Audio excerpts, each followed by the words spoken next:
देवादिदेव महादेव के दर्शनों से सारे पाप, जितने भी जो समस्त पाप हैं वे नष्ट हो जाते हैं, ऐसा हमारी सनातन पद्धति का मानना है। और इस समय हम बाबा बूढ़ा अमरनाथ चट्टानी, मान्यता ये है कि बाबा अमरनाथ के दर्शन करने के उपरांत जितने भी श्रद्धालु जम्मू कश्मीर में आते हैं, अगर वे बाबा बूढ़ा अमरनाथ के दर्शनों के लिए जिला पुंछ, सीमावर्ती जिला पुंछ के अंदर अगर नहीं आते तो उनकी यात्रा जो वो सफल नहीं मानी जाती। इस समय सैकड़ों की संख्या में जो युवा हैं यहाँ पर डोल की थाप पर यहाँ पर नाच गाकर बाबा भोलेनाथ को प्रसन्न करने का यहाँ प्रयास कर रहे थे। और इस समय हम सीमावर्ती जिला पुंछ के तहसील मंडी के अंदर मौजूद हैं और बाबा बूढ़ा अमरनाथ के श्री चरणों में हम इस समय पहुंचे हुए हैं। मैं आपको यहाँ से समीप से तस्वीरें दिखाऊंगा कि बाबा बूढ़ा अमरनाथ जी के यहाँ पर बाबा बूढ़ा अमरनाथ जी यहाँ पर सफ्टिक शिवलिंग के रूप में विराजमान है। और मान्यता ये बताई जाती है कि जो भी श्रद्धालु यहाँ पर आता है वे अपनी जोड़ियों को यहाँ से भरकर लेकर जाता है और बाबा बूढ़ा अमरनाथ के दर्शनों के उपरांत ही अमरनाथ यात्रा को सफल माना जाता है।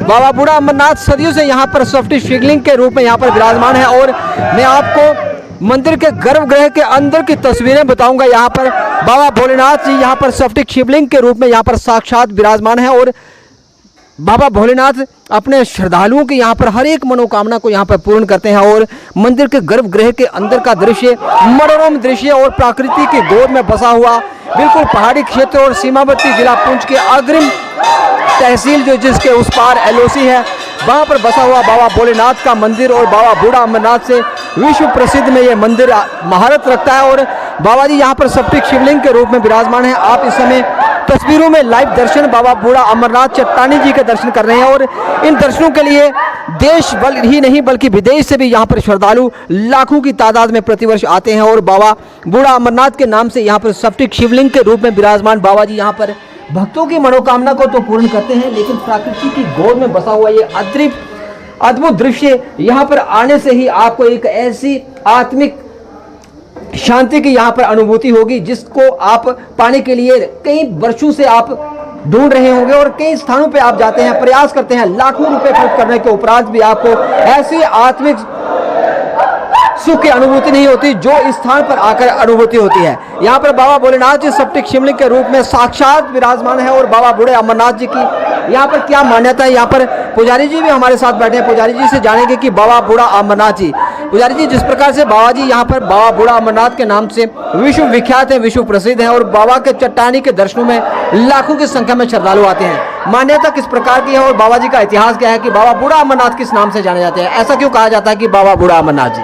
बोलो श्री बाबा बूढ़ा अमरनाथ की जय। ओम त्र्यंबकं यजामहे सुगंधिं पुष्टिवर्धनम् उर्वारुकं वन्दनात् मृत्योः मोक्षमामृतात्। ओम नमः शिवाय, ओम नमः शिवाय। ओम श्री बाबा बूढ़ा अमरनाथाय नमो नमः।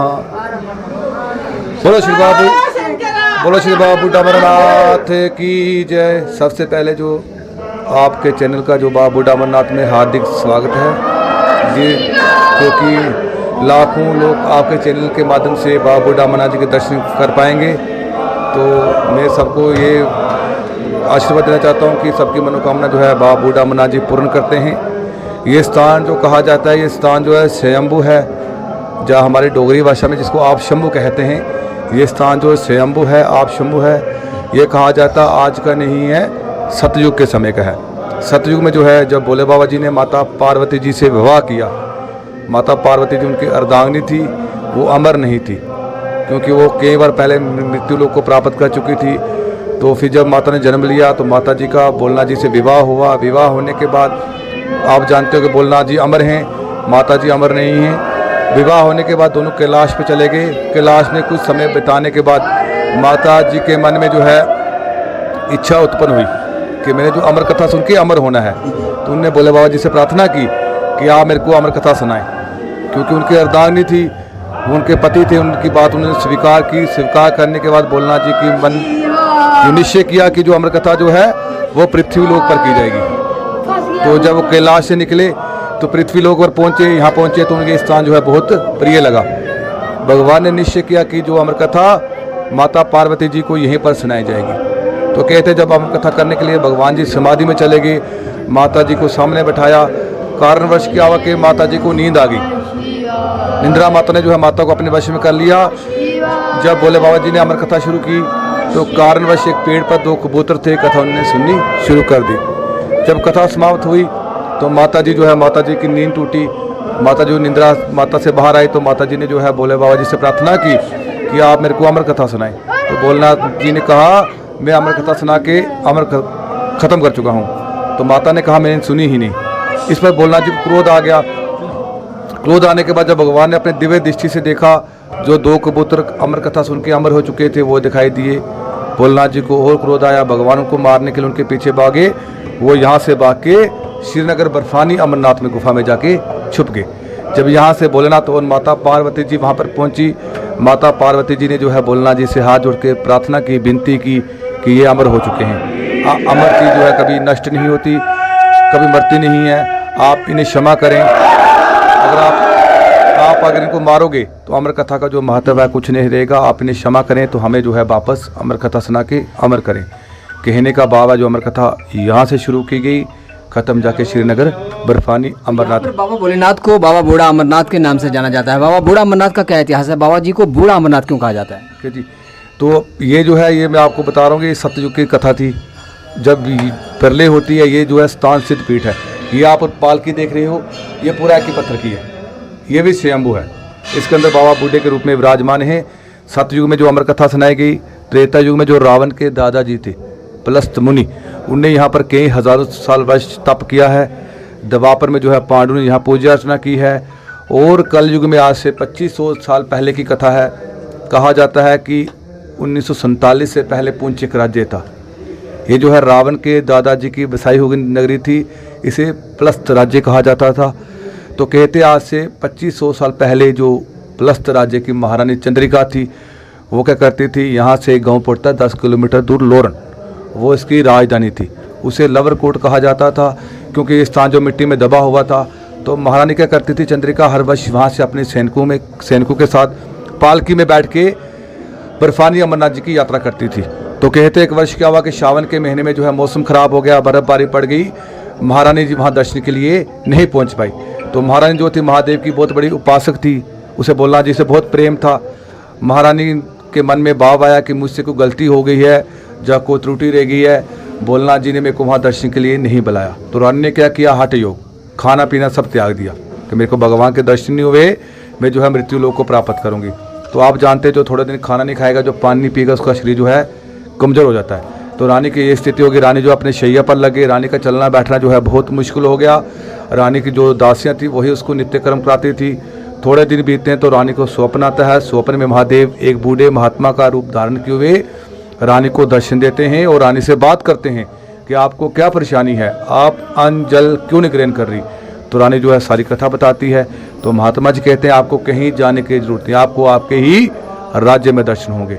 इस पर रानी का स्वप्न टूटता है। सुबह होती है तो रानी सोचती है ऐसे क्यों सपना आया होगा। सुबह वही भोले बाबा उसी बूढ़े महात्मा के रूप में रानी के महल में प्रकट होते हैं।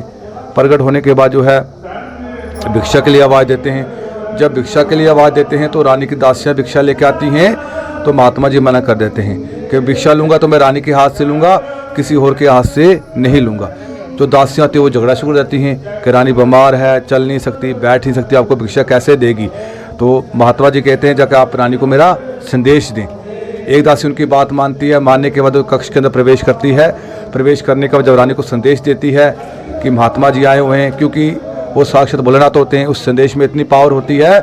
जब रानी को संदेश मिलता है तो रानी के शरीर में जान आती है, उठती है और चलना शुरू कर देती है। बारह के देखती है, वही महात्मा जी प्रणाम करती है। महात्मा जी पूछते हैं मेरे को पहचाना, बोला पहचान लिया। हाथ जोड़ के प्रार्थना करती है कि आप हमको स्थान बताओ।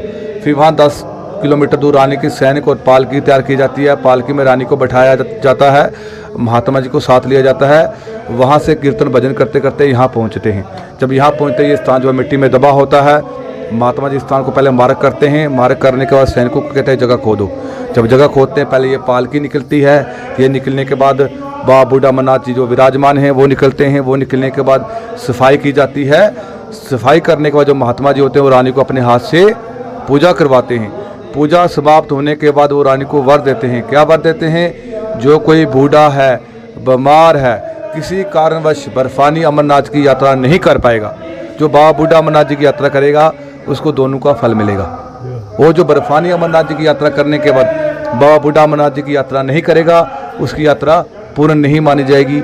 ये वर देने के बाद वो बाबा बूढ़ा अमरनाथ जी बूढ़े के रूप में विराजमान होते हैं, इसमें जो है अंतर ध्यान हो जाते हैं, इसमें गायब हो जाते हैं। तब रानी को ज्ञात होता है भोलेनाथ थे, तब रानी इनसे प्रार्थना करती है, हे प्रभु आपने जो है मेरे को कलयुग में एक बूढ़े महात्मा के रूप में दर्शन दिया है, इसलिए कलयुग में जो है आपका नाम बाबा बूढ़ा अमरनाथ जी होगा, इसलिए इनको बूढ़ा अमरनाथ जी कहा जाता है।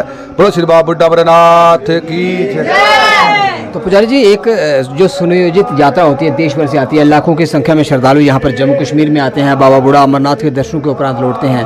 प्रतिदिन यहाँ पर यात्रा कितनी आती है, और जो लोग बाहरी राज्यों से आते हैं, जो देश के अलग अलग राज्यों से आते हैं, उनके लिए यहाँ पर रहने की, रुकने की, खाने पीने की क्या व्यवस्था है यहाँ पर? सबसे पहले मैं आपको कथा सुना रहा था। कथा ये पीछे आप देख रहे हो, ये पीछे नदी बह रही है, इसको बोलते हैं पलस्त गंगा। ये जो है रावण के दादाजी के नाम से ही है। तो गेट के सामने गौरी कुंड है, वो कहा जाता है कि वो जल जो है अमरनाथ बर्फानी अमरनाथ जी से आता है, बाबा बूढ़ा अमरनाथ जी के चरणों को छूता है तो वहाँ से बाहर निकलता है। उस जल की सबसे बड़ी जो खासियत है, क्या है, खूबी क्या है उसकी, वो कभी ख़राब नहीं होगा। उसको आप घर में ले जाएं, 10 साल रखें, 20 साल रखें, जैसा आज है वैसा ही रहेगा। उसमें कोई कीड़ा, कोई जाला कुछ नहीं पड़ेगा। आप और कोई जल ले जाओगे वो ख़राब हो जाएगा। वो जो गौरी कुंड का जल है वो कभी ख़राब नहीं होगा। जो यहाँ यात्री आते हैं, जो आपने मेरे से प्रश्न किया, यात्री जो है यहाँ गर्मियों में जो है लाखों के हिसाब से आते हैं, out of state out of country भी आते हैं। सर्दी में थोड़े कम हो जाते हैं, क्योंकि सर्दी में यहाँ जो है बर्फबारी गिरती है, तो इसलिए सर्दी में थोड़ा कम हो जाती है। हमारे पास जो है रहने के लिए 1000-1500 आदमी की जो है हमारे पास मंदिर की कमेटी की तरफ से कैपेसिटी है।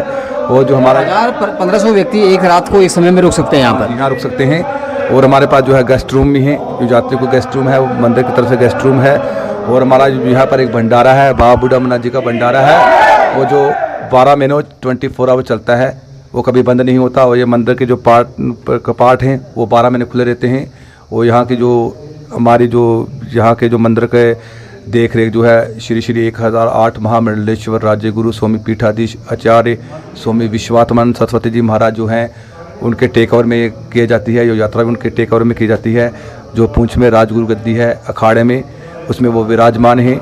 और जो रक्षाबंधन के 2 दिन पहले छड़ी मुबारक आती है, वो स्वामी जी लाते हैं। 2 दिन छड़ी, 3 दिन यहाँ रहती है, और रक्षाबंधन के दूसरे दिन जो छड़ी यहाँ से वापस पूंछ के लिए अखाड़े के लिए रवाना हो जाती है। तो जो जितने भी यहाँ देख रेख है सब स्वामी जी के हैंड ओवर में है। और जो उन्होंने यहाँ पर लोकल कमेटी रखी हुई है, हमारी पुंछ की कमेटी है, जो हर सप्ताह आती है, यहाँ देख रेख करती है। तो बाकी सब जो है चल रहा है भोलेनाथ की कृपा से। धन्यवाद जी पुजारी जी, आचार्य जी, बात करने के लिए धन्यवाद। तो आप इस समय तस्वीरों में देख पा रहे हैं कि बाबा बूढ़ा अमरनाथ जी सफ्टिक शिवलिंग के रूप में यहाँ पर विराजमान है। और पुजारी जी का, आचार्य जी का ये कहना था कि जो लोग, जो दार्शनिक यहाँ पर आते हैं, बाबा बूढ़ा अमरनाथ के दर्शन करते हैं, अगर उनकी यात्रा अमरनाथ बर्फानी की नहीं होती तो भी उनकी यात्रा सफल मानी जाती है। और अगर जो लोग जम्मू कश्मीर के अंदर आते हैं, बाबा अमरनाथ बर्फानी के दर्शन करते हैं, और अगर बाबा बूढ़ा अमरनाथ चट्टानी के दर्शन नहीं करते तो उनकी यात्रा जो है बस सफल नहीं मानी जाती है, ऐसी मान्यता है शास्त्रों के अनुसार। और अगर आप भी जम्मू कश्मीर के अंदर आते हैं, बाबा बूढ़ा अमरनाथ के दर्शन करते हैं, तो आपकी दोनों यात्राएं सफल मानी जाएंगी। बाबा भोलेनाथ आपकी हर एक मनोकामना को पूर्ण करेंगे, आपके घर परिवार में सुख समृद्धि की वर्षा होगी, ऐसी मान्यता है। और अगर आप जम्मू कश्मीर के अंदर आए हैं तो बाबा बूढ़ा अमरनाथ के दर्शन अवश्य करें।